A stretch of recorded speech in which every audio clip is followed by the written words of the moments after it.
Everybody loves a scary story, and so do I. When I was 10, my grandmother came to visit us for a while. One morning I woke up from this dream, one of those vivid ones, and I was a little freaked out. In the dream, my grandmother and I were in a room with all these bugs. Bugs everywhere, on the floor, the walls. It was gross. Later, I'm in the living room and I see my grandmother. She's walking past me on her way to the kitchen. I get in front of her, real excited. "Grandma, I had this dream and you were in it." "No, you were in my dream. I saw the bugs." She said it and just kept walking. She dropped that mind-blowing bombshell on my 10-year-old little brain and kept right on going. My mom used to tell me ghost stories from her childhood. I always thought my grandmother was a little witchy, but that's another story. Anyway, when two people experience the same dream, it's called duopareidolia. Impossible, right? Yeah, well, it happened to me. And this is the story of two kids, Jack and Katie Campbell, a brother and sister who experienced a case so strange it defies reality. And it doesn't stop. It does it over and over, again and again. For instance, there's something called the Letter to the Brave Traveler. This thing should be in a historical archive. Instead, it's an unknown artifact that's framed and sitting over someone's mantle. Apparently, in the year 1796, there was a soldier in the British Army, Captain Samuel J. Wren, who penned a letter about something he called the Great Mystery. In it, he claimed he went to sleep in his tent and woke up in what he described as a fantastical place, real and otherworldly. He talks about searching for treasure and getting hopelessly lost in a dark wasteland. What he said felt like years. Mind you, this is a dream he had that only lasted for a couple hours. Then he says, 2 children came to him in the dark, 2 children who led him to safety, a little girl and her brother. He not only credits them with saving his life, he mentioned them by name, Jack and Katie Campbell, the 2 kids in our story. 2 children who didn't exist and wouldn't exist for another 200 years in the future. 200 years after Wren wrote his letter. I sat down with Jack and Katie, who agreed to let me tell their story. They're grown up now, married with their own kids, but they said they remember Captain Wren. They remember him vividly. A man who died 200 years before they were even born. This can't be true. Why haven't I heard about this? That's what I said. Well, here's the thing. After it happened, Jack and Katie reached out to the Wren family, who they're still close with to this day. Eric Wren, a family descendant, told them the captain was shunned and labeled a lunatic. When I spoke to Jack, he said that was all we needed to hear. We wanted none of that action. And I got it. But over time, he said, bits and pieces got out. Someone swears to keep a secret over a beer. A friend tells a friend. So I told them nothing gets out until the whole story is told, and everything I air will need your approval. They looked at each other, and with that, they gave me their blessing. It all started back in 1997. The Campbells lived in New England, in a small town called Somerset. Scott and Elaine Campbell had 2 kids. Scott was a building contractor, and Elaine stayed home to raise the children. As it turns out, Scott's mother, Clara, became a big part of the kids' lives. Good times and bad, Clara Campbell was there. If the kids were sick or mom and dad just needed a break, she was always around. But not overbearing. Scott and Elaine were grateful for the help. Saint Clara, that's what Mom called her, Katie said. She even prayed with the kids and read the Bible to them before bed. That's how they got started when they came to the studio. It was our first session, and they were still trying to get comfortable. Katie sat next to Jack, who still looked apprehensive, not all in with this. We called her Grammy Nana. She could tickle him with a look and make him laugh. Yeah, I had a chip on my shoulder even back then.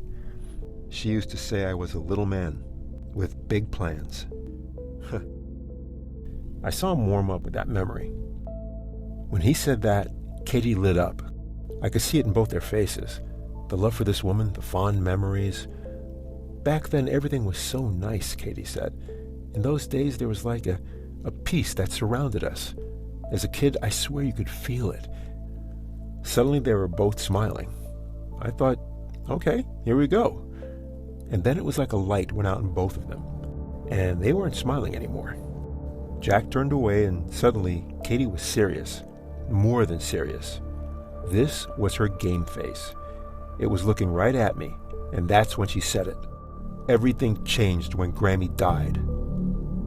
That's what she said, but it was the way she said it that gave me chills.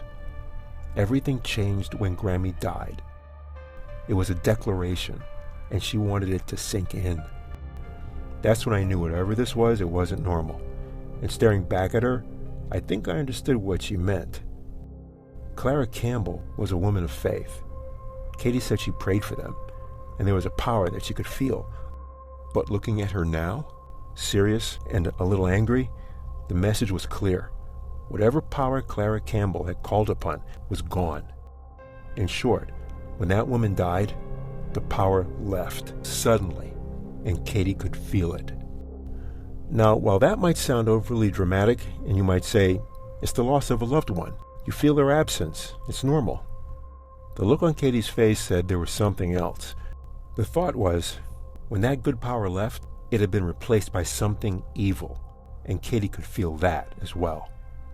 Right then, Jack looked at me, and I knew I was right. I could see it in his eyes. There was a little fear, just a hint, and he took a breath like he was trying to psych himself up for something. You see, he knew not only was the thing evil, there was a reason why it was there, and there was a reason why Katie could feel it. It was there for her. This is where it starts to get crazy. Apparently this presence had been aware of Katie for some time. How long, they didn't know. It was a presence no one knew about, not even Clara. But because of her, call it Clara's intervention, her prayers, her faith, that presence could only watch and wait. And then it happened, Katie said. When Grammy died, that darkness descended on the house. I don't know if Jack could feel it, but I can tell you, I spent a lot of time in my room just to get away from it. That's when Jack chimed in, and it was kind of funny. What he said and the way he said it, it reminded me of a lawyer objecting to testimony in a courtroom. Okay, excuse me, I just need to say, I'm not proud of what I did. I was emotional and stupid at 16. You remember what you were like at 16? Don't remind me. I'm not judging you. Oh, you will be, he said. I didn't expect that. And I was still frowning at him when Katie kept going. Even though it was in the house and none of us could see it, they still couldn't get to me. If we couldn't see them and there was no defense, what was stopping them? Was she asking me? Forces of darkness living in the house with them?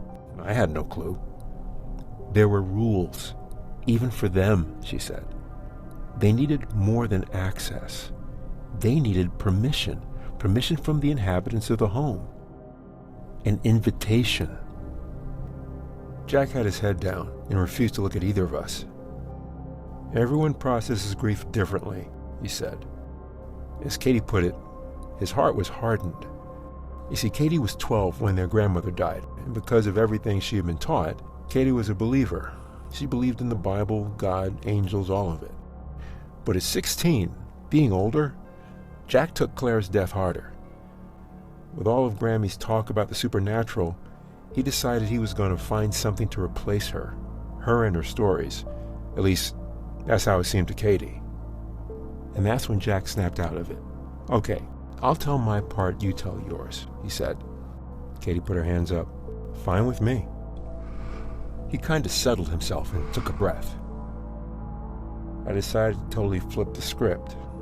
I dyed my hair black and started dressing goth, which freaked out Mom and Dad. Not as bad as those piercings, Katie shook her head at the memory. I think we can both agree that they overreacted. Anyway, it was about that time that I heard the voice. He dropped that like it was nothing, and I sat up. You heard a voice? Yeah, an audible voice, about as loud as I'm talking to you right now. This just kept getting better and better. I was in my room. I just got off the bed and was headed to the door when I heard it. A man's voice, clear as a bell. It wasn't the TV. The TV was off. It wasn't some random noise. The voice was in the room with me and stopped me dead in my tracks. He sat there looking at me like, can you believe it? Yeah, dude. Don't leave me hanging. What did it say? 2 words. Vaulted Verses. It happened so fast, I didn't know what to make of it. I just stood there in the center of my room, waiting, listening, looking around. But that was it. That's all it said. Vaulted Verses. Wow, that's crazy. Those words just came out of nowhere. I never heard anything like that. They didn't come out of nowhere, he said. That was a spiritual attack. When I heard those words, it isolated me. Now there was a secret, a shared moment no one else knew about.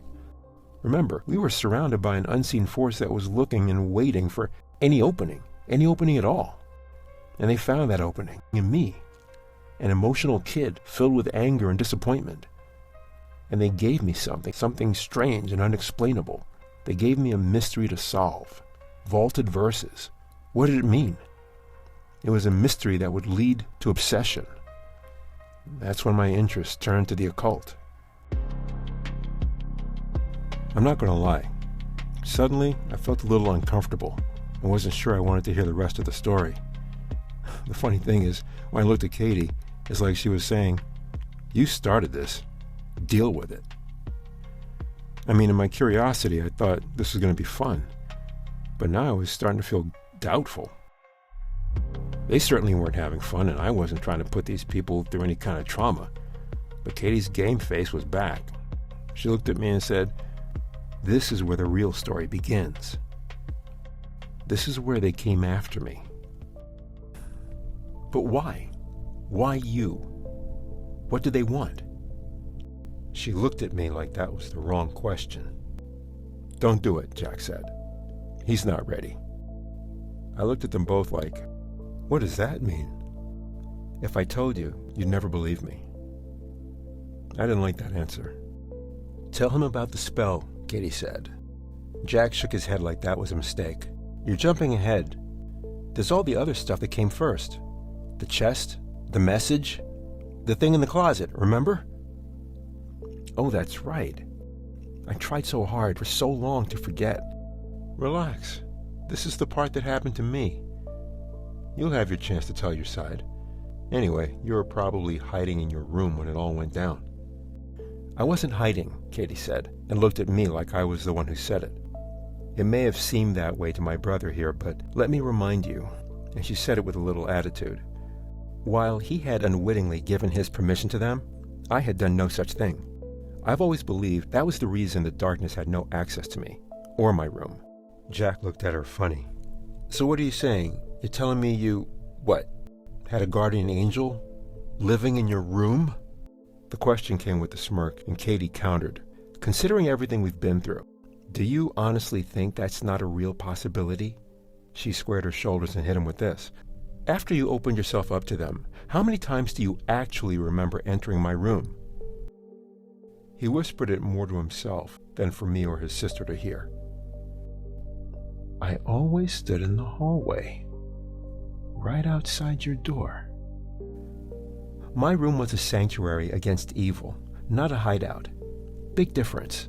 "Please continue," she said, with some satisfaction. This woman, all 5 feet 5 inches of her, was no nonsense. He was still thinking about it and mumbling to himself. "I never thought of that. There was so much going on, and—" "You weren't in your right mind, I know," Katie said, a little annoyed. Jack looked at her. "I'm sorry. You're right. All I could see was a stupid carrot there dangling in front of me." "You mean the Vaulted Verses?" I said it to get him back on track. "No, that was just the bait to get me going. When I took it, they started reeling me in." "Boy, did they ever," Katie said. "Suddenly you were this bookworm reading everything you could get your hands on. You were the kid who wouldn't get the mail. Suddenly you were taking trips to the library, across town, studying and researching books online, mystic religions. It went well beyond study when you seriously started trying to do stuff." He had no response, but now that it was on the table? Do stuff? Like what? You know, move things. Make things happen with my mind. "Well, did you?" It was clear I did a nerve, and he didn't want to answer.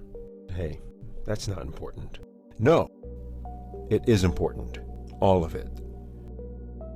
It's just hard looking back at everything I did. It's hard being the villain.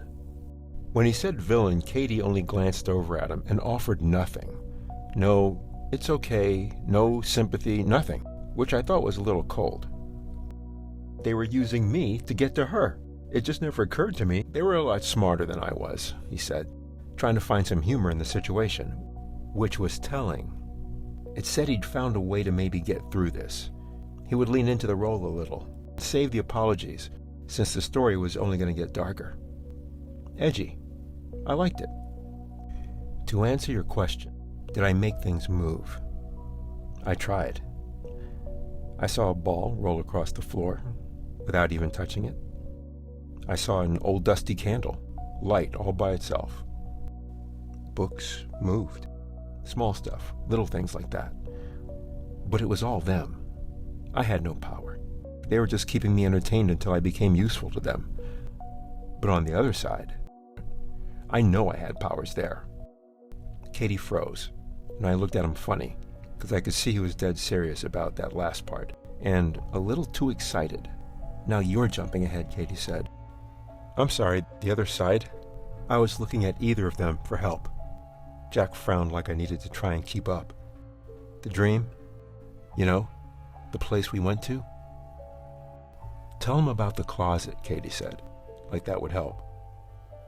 All right. He looked at me kind of squinty. You're not going to freak out on me, are you?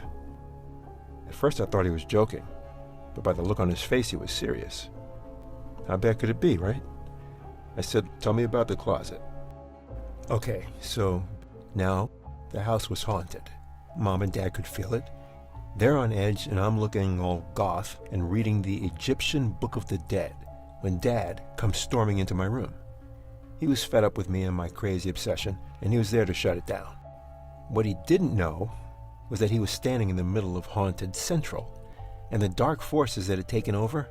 Right now, I was their prized possession and completely under their protection.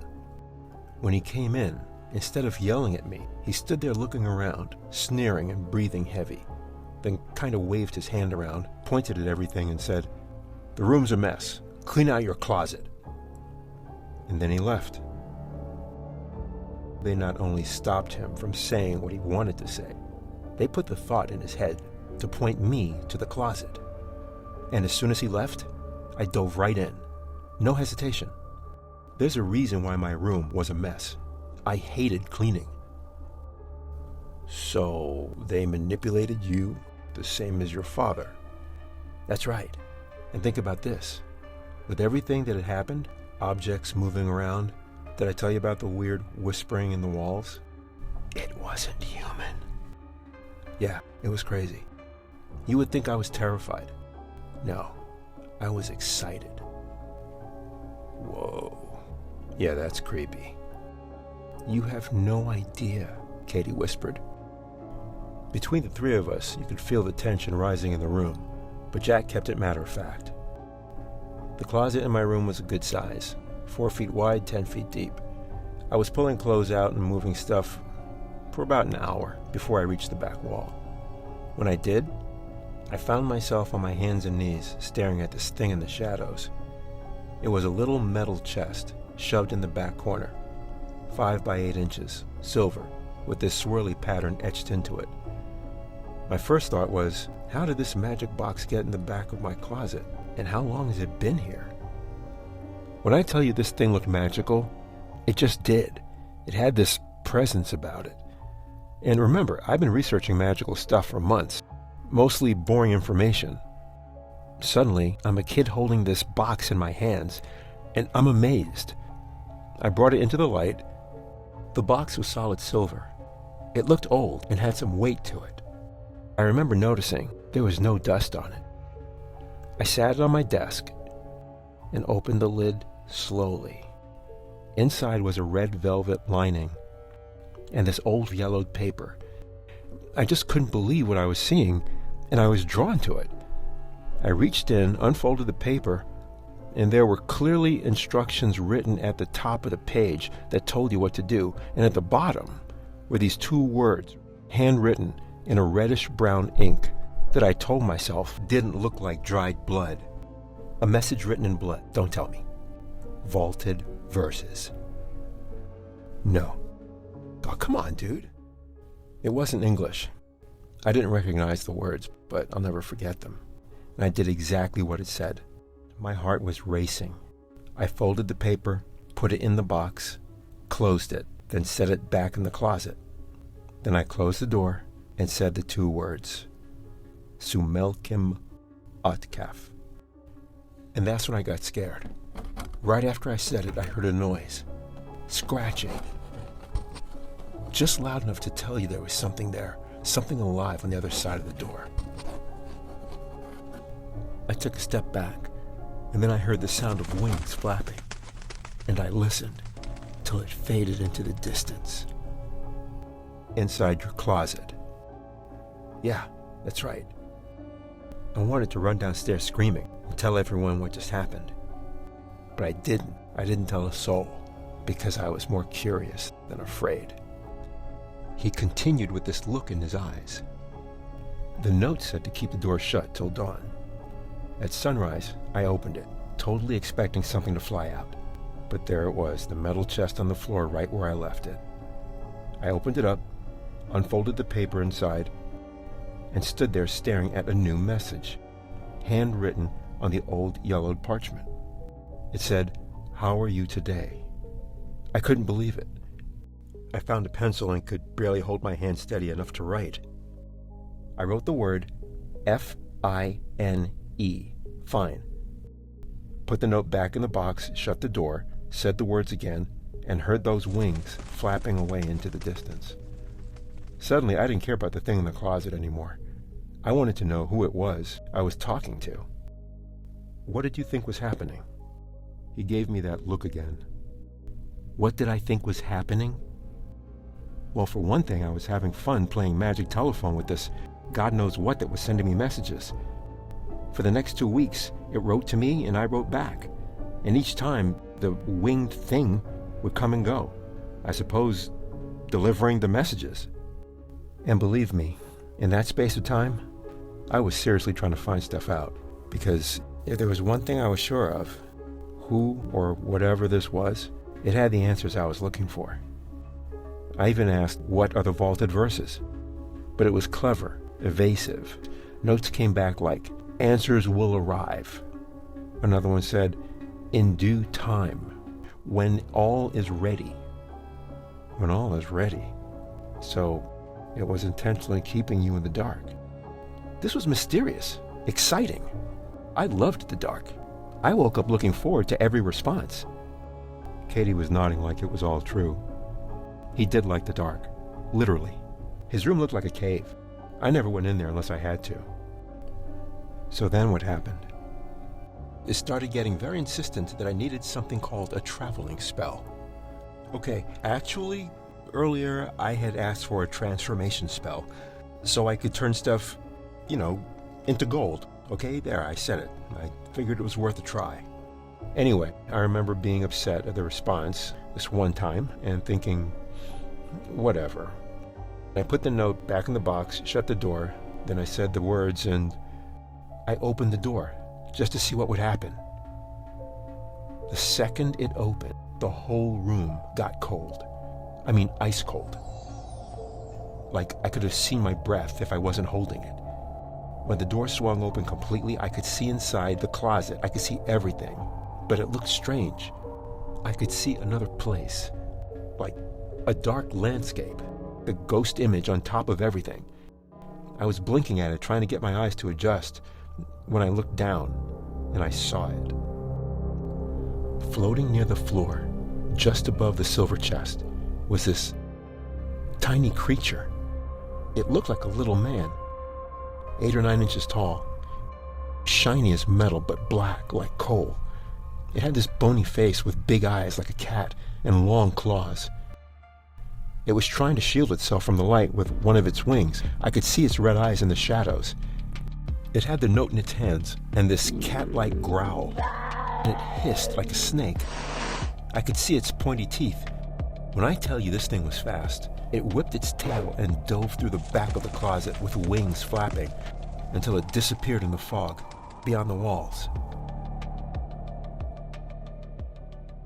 The two of them sat there looking at me, trying to gauge my reaction. It was a messenger, he said. Its sole purpose to deliver the contents of the box. It was off to see its master, the one who sent it. When it was gone, the other world disappeared. The temperature in the room returned to normal, and I closed the door, still shaking, not able to believe what I just saw. The next day, I get a note that says, "Don't do that again. The Gedjin hates the light. How about a nice traveling spell?" The Gedjin? Traveling spell? No one knew any of this was going on, and after what just happened, I figured I've caused enough trouble. So I said, "Okay, send it." What I got was a scroll with a very specific kind of spell that was meant to be cast on a door. And I must say it was very official looking. What kind of a person do you think could send such an item? And send it using a demonic little creature to deliver his magic spell to an ancient chest that somehow magically appeared in a kid's closet? I knew where he was going. The two of them just stared at me. Two people who were telling me they had a real experience with something that displayed real magic powers. Katie looked at me like she was playing poker and she was daring me to call her bluff. After everything Jack had said, she wanted to know, "Are you in or what?" Of course I was in, but I wasn't going to tell them that. Not yet. I liked the intensity of them not knowing. Jack continued, "Did you know the word wizard is from the Old English word wisard, which happens to combine two very interesting things that seem completely opposite? The person of the wise philosopher with the pejorative suffix, ard, ard, at the end of the word. It's the same ending found in words like drunkard, coward, bastard, giving the word wizard its dark tone, describing one with great power, perhaps capable of great evil, which, from my experience, I found to be accurate and quite fitting." He seemed to end with that, like it was a good place to stop. They were looking at me again like they expected me to shut down the interview. I sat there a while, and then I said, "So what's his name?" They looked at each other like they were suddenly trying to decide if this was a good idea, or maybe it was something they had rehearsed, like what they would do when they reached this point, the name. And here they were. Katie nodded, more for reassurance, like, "It's okay, we agreed, remember?" But it was like he was still thinking it over, like, "We're really doing this, huh? Okay then." He was still looking at her when he said, "The scroll. It was a silly but clever introduction he devised for my 16-year-old mind. Like I said, it was very ornate, official looking. At the top, printed in big bold letters were the words, 'Gelzuin's Sorcery and Wizard's House of Magic.' Like this was some kind of a novelty shop item. I certainly didn't attach the name to a real person, which at the time was exactly what they wanted. Yes, they. He wasn't alone. There were others. Many others. I was just a pawn in a very large plan, and even though I had no idea what I was doing, I did exactly what they wanted. Set the trap. And I set it perfectly. All they had to do was wait for her to spring it. The guilt was back, and he was done. I tried to lighten the moment. "Gelzuin, huh? Kinda has a ring to it." "It means joylessness," Katie said very matter-of-fact. The idea that the name meant something made it more real, and that sent a chill. Jack looked over at his sister with a weak smile.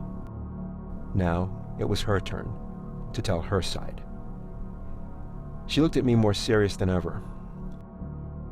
"You are aware that, for all the knowledge in the world, there will always be mysteries, things beyond our understanding, things hidden away for good reason. Turns out, I was one of them, and didn't even know it. Just a kid, 12 years old, at the center of a storm beyond all earthly understanding. You see, just like Jack, I was a pawn too, and even though I had no idea of the danger, there was another power that stood with me. a power that the enemy was well aware of, and a power they feared as much as I feared them.